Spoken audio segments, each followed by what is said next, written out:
YouTube has an anti-hate speech policy. Most of us agree that it's perfectly reasonable to ban speech that calls for violence against some group based on race or religion, but there are two problems with the current hate speech policies.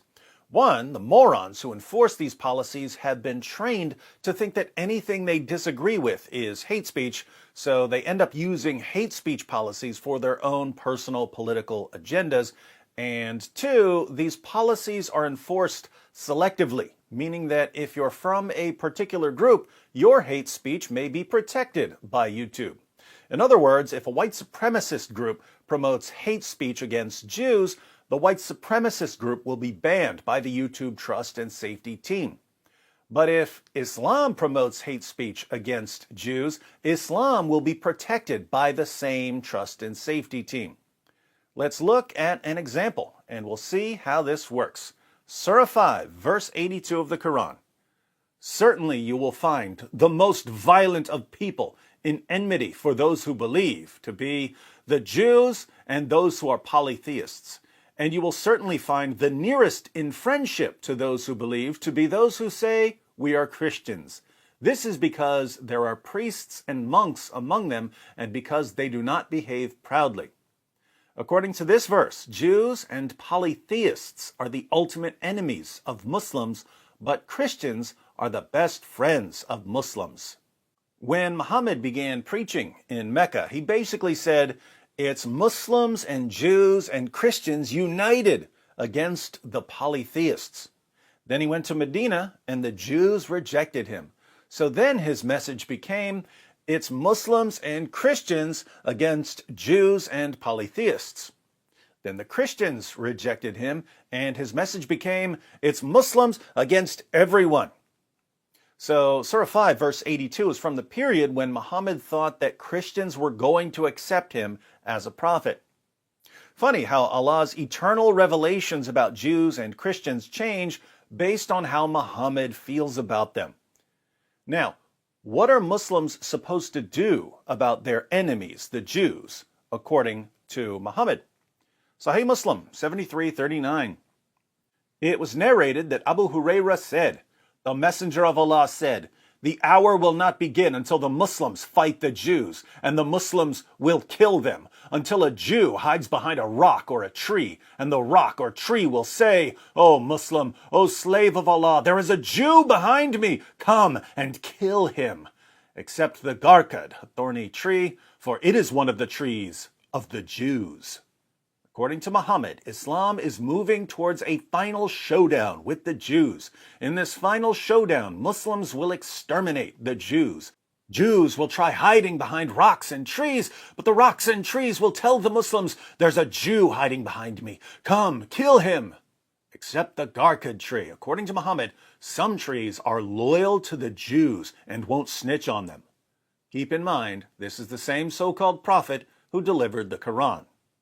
Now, these kinds of teachings are dangerous. If you believe that your group is getting bigger and stronger so that you can eventually go out and exterminate another group, there's a good chance that this is going to lead to a future bloodbath. What do we do when we face ideas that will produce bloodbaths? Lots of things, but one of the things we do is subject the ideas to criticism and mockery. We try to show that the ideas are false and that they're stupid. In other words, whenever possible, we try to use peaceful means to undermine dangerous ideas. But this is where the trust and safety teams end up defending hate speech. You see, if you criticize or mock the Quran's claim that the Jews are the ultimate enemies of Muslims, if you criticize or mock Muhammad's claim that Muslims are supposed to exterminate the Jews, YouTube accuses you of hate speech. It's hate speech against Islam to criticize what Islam says about Jews. Those of you who follow Vocab Malone's channel saw how this works recently. Vocab has been posting a special edition of Islamicize Me. In case you're new to this channel, back in 2018, we made a series called Islamicize Me. The series was loosely based on a true story. Vocab knew a young man who converted to Islam and then died in a terrorist attack. This young man was a pretty nice guy who was radicalized very rapidly by Islam. So we made a series showing how the process of radicalization works. We show how someone could go from totally normal to violent terrorist in 30 days. In this series, Vocab Malone, John McCrae, and I play 3 atheists who convert to Islam and become progressively more violent and radical due to the teachings we're absorbing.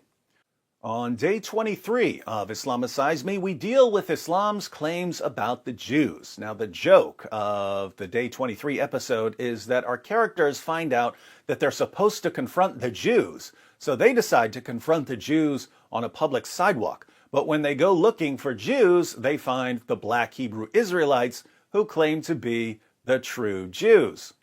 The black Hebrew Israelites view modern Jews as imposters who stole their identity, so we end up making fun of both groups. And by the way, in episode 23, we actually rolled up on a group of real black Hebrew Israelites while we were dressed as Muslims. We tried to have a debate with them, but they totally punked out. When I posted day 23 on my channel 2 years ago, YouTube removed the video as hate speech. I appealed the decision and I won. YouTube restored the video. But YouTube has grown more and more hostile towards criticism of Islam since then. So more recently, when Vocab posted the special edition of the same video, YouTube again removed the video and called it hate speech. But when Vocab appealed the takedown, his appeal was rejected. Vocab now has a hate speech strike for making fun of Islam's claims about Jews. Now, I can understand YouTube taking down a video by mistake. Our characters in the video say that they're going to expose the Jews in this public debate. I can understand YouTube mistakenly thinking that we were being serious and taking the video down.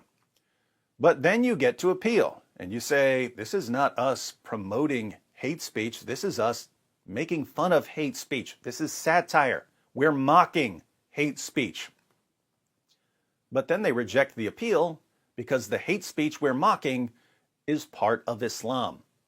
So you can make fun of anti-Semitic hate speech on YouTube unless the anti-Semitic hate speech comes from Muhammad and the Quran, in which case you're not allowed to make fun of it.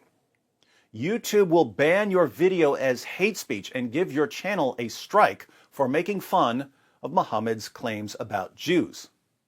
Vocab actually handled this pretty well. After his appeal was rejected, he posted the day 23 Snowflake edition, in which he heavily censored everything in the video that could be considered hate speech by some moron on the YouTube Trust and Safety team. All of the censorship kind of makes the episode even funnier. Anyway, that's the latest on YouTube protecting hate speech. YouTube is heading in the wrong direction here. In the comments, I'd like those of you who've seen both versions of day 23 to tell me what you think. The original is on my channel. Again, it was originally banned, but I won my appeal. YouTube is less tolerant with criticism of Islam now, so when Vocab posted the special edition, it was banned and he lost his appeal. So he posted the heavily censored Snowflake edition. For those of you who watched both versions, do you think it's actually funnier with the censorship? Let me know what you think. For those of you who haven't seen them, now's your chance to watch both versions. What could be more awesome than a group of Christians dressed up as Muslims confronting a real camp of black Hebrew Israelites in order to peacefully expose some very dangerous ideas?